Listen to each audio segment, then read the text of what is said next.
Okay, first up, we'll just put the impact on the front nut. Wasn't on very tight. There's a washer on there. It's tough to do with gloves on, but we'll get. Take the front shock posts out. So there's a little hose clamp here. It's a small Phillips. There's one on either side. Okay. And, yeah. So we'll take the right lug nut off, and we'll take both those hose clamps off, and basically the shocks will just lift up on the front end, and the shocks will just come right out. They'll basically fall out, or they should.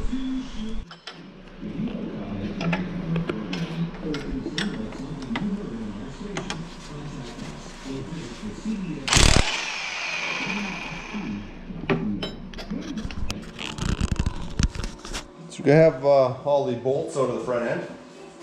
We're just going to lift up and should slide right up. Okay.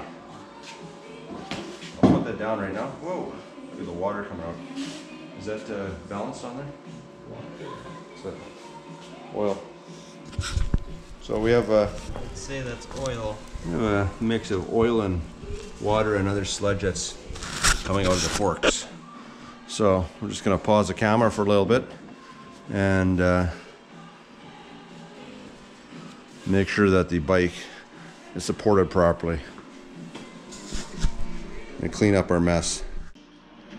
I'm not exactly sure if the manufacturers recommend this. I've got a 1/2 inch going to a 3/8 down to a 1/4 drive here.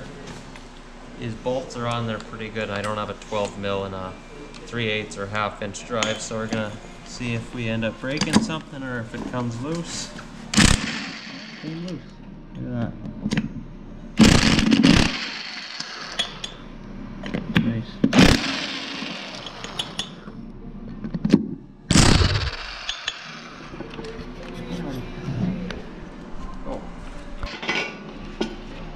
Okay, now we got the wheel loose, and this with the hub and the axle, so we'll be able to work on that a lot easier up high on the bench. Right, Duke? An update on the work to the three-wheeler.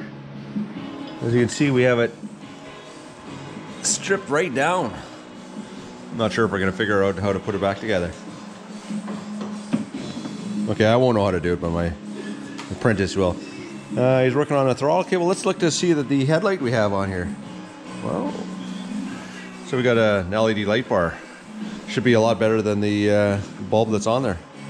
Well, stay tuned for more tune-ups.